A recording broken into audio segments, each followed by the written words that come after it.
Rise and shine and welcome in, everyone. It is 6 o'clock here on your Tuesday morning. Jason and Alicia waking up with you this morning. Waking up, and Jason's still getting to know the town names. He beats himself up. Minnehaha. Minnehaha. I knew it was Edina. I don't know why I called it Edina. We're going to give you a pass. Yes. You get a pass for a little bit, and then we're going to come for and you. After that, after about a year, you guys are just going to kill me. So. No, Guy and I were saying some Minnesota town names, Yeah. There could be challenging. There's some I still screw up.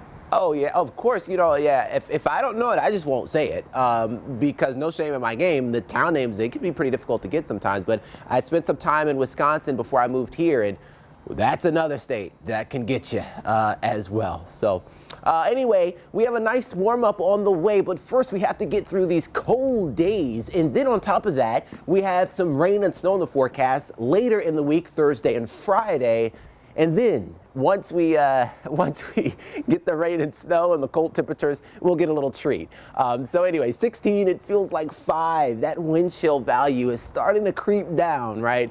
All right, temperatures later on will warm up to the low 20s. A lot of sunshine this morning. Definitely the morning to grab the sunglasses. But for the drive home, you may not need the sunglasses because clouds quickly fill in this afternoon. We'll have flurry chances as well this afternoon. High temperatures make it to 36. Sunrise time, 7:01, and it's going to be a lovely one. I'll be back here diving into that 7-day forecast in just a little bit. Stick with us, Alicia. Yeah, you don't want to miss that 7-day forecast because there's a day on there that's looking real beautiful. All right, Guy, thank you. Looking at the map, also off to a great start. No crashes to slow you down. Here's a live look in Mounds View if you're in the North Metro coming off of Highway 10 near County Road J. Very quiet start.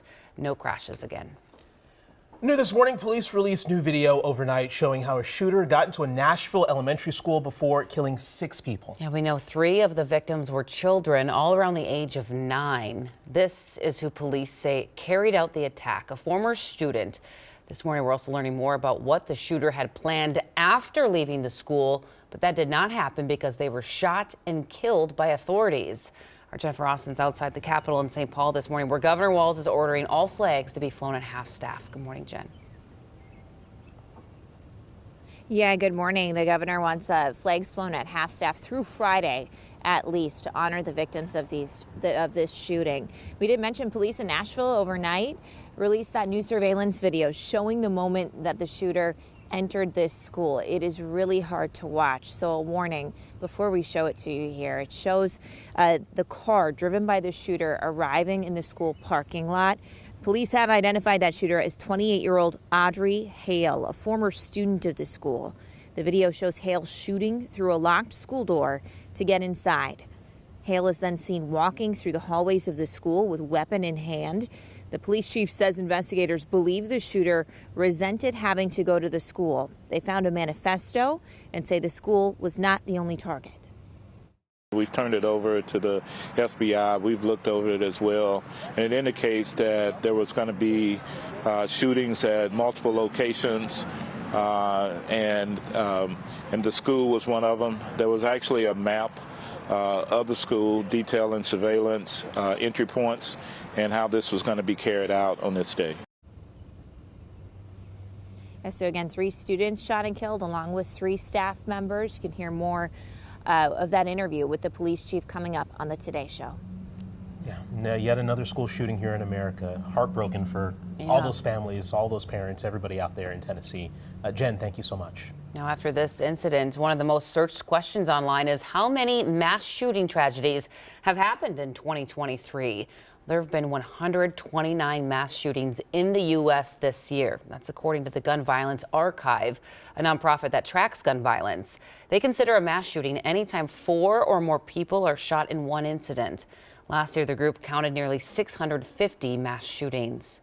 Of course, this story will be developing for several days. You can get the very latest on the shooting that happened in Tennessee at our website, KARE11.com. Make sure to follow all of our social media platforms for updates as well. Well, unfortunately, more gun violence to talk about this morning. This morning, we have new details on the 6 teens shot in Brooklyn Center over the weekend.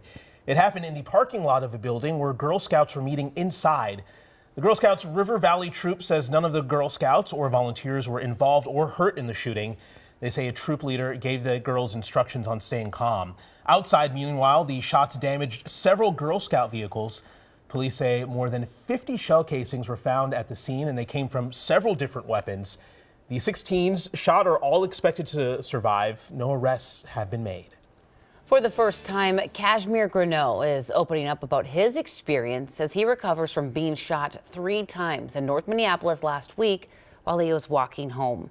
The 16-year-old multi-sport athlete at North High is already up and walking, but there's still a long road to recovery ahead.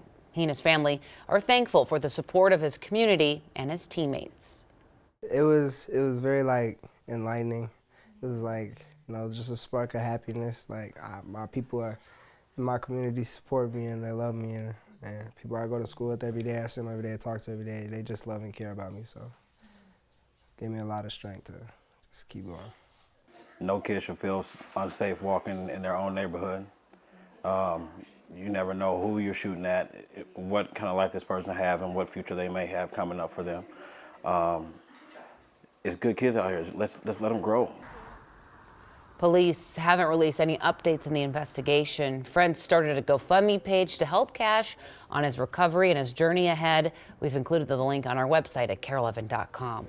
Time now 6:06, and in 4 hours, testimony picks back up in the sex trafficking trial of Tony Lazzaro. The state is expected to rest its case against the former GOP strategist. Lazzaro is accused of paying a woman to recruit teenage girls to have sex with him for money. That alleged accomplice testified against him last week. Several of his accusers have also testified in the trial.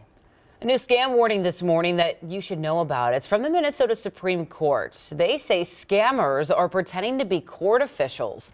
They'll call you to say you've missed jury duty, and if you don't pay a fine, you'll be arrested. The Justice Department will not call or email you asking for money. Minneapolis is trying something different to bring more people to the city. Lately, folks have been making quite a fuss about Minneapolis. They fuss over our headlines, our streets. A new $850,000 ad campaign leans into the idea that it's been a rough few years here, from anger and unrest following George Floyd's murder to COVID impacts that still linger. Meet Minneapolis says they want people to see for themselves what's happening here. We know that Minneapolis has had its share of challenges in the last 3 years. We know that people have had a lot of conversations around Minneapolis. We want to showcase some of this commentary and have them think about it in a different way. The campaign features billboards, TV commercials, websites, and social media, all focused on communities 15 to 300 miles away. The overall risk for flooding this spring is well above normal along many waterways across the state. And right now in Stillwater, it's all hands on deck as the city is preparing for rising waters on the St. Croix River. I'm Jennifer Hoff. Volunteers started filling all of these sandbags in Stillwater to prepare for flooding this week. The National Weather Service says that the St. Croix River has an 80% chance of reaching major flood stage. There are also parking lots as well as the walking trail here that are closed to visitors and people who live here. Those volunteers are expected to fill about 50,000 sandbags during varying shifts throughout the entire week. The river here is expected to crest the second week of April. An example there of hoping for the best, but also preparing for the worst. We want that slow melt, but Guy, you said there's some more precipitation this week. Yeah, more rain and snow in the forecast this week. And then after that, then the 50-degree day in the forecast. But first we have to get through the rain and snow, and then we'll see that 50-degree day with a whole lot of sunshine tied to it as well. So that will be nice. Look at this. This is obviously pre-sunrise. Sunrise time coming up right around 7:01, and you'll see clear skies to start. A lot of sunshine this morning, blue skies. It's going to be a lovely start to the day. I mean, it doesn't feel nice on the skin. It feels like only 5. Temperatures right around 16. Northwest winds at 8 miles per hour. Tomorrow morning, we'll rinse and repeat with more cold temperatures to start, well below average temperatures, and more widespread wind chills as well. So it's going to be another cold start to the day tomorrow.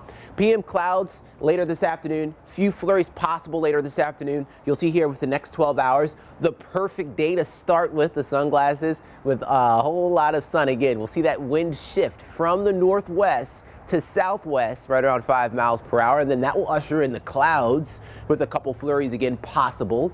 And then maybe by 7 o'clock, we'll start to see the clouds break. We'll start to see that happen, and then overnight, we'll see the clouds completely break, skies clear overnight, That will allow temperatures to just drop. Once those temperatures drop with a northwest wind at 5 to 10 miles per hour, now we're talking about some widespread wind chills on the way for tomorrow morning. So it's going to be, again, a cold start again tomorrow, cold finish 31. That's below average. Temperatures Thursday, Friday, warming up to the 40s, but what's the point if it's going to be rain and snow to arrive with it? Friday is going to be the day where we see that shift from rain to snow, specifically talking about for now Friday night. So for any Friday night plans, I had a cooking class scheduled, had to reschedule that. That's just me. But if you want to keep your plans, you may just have to deal with some snow, which will wrap early Saturday.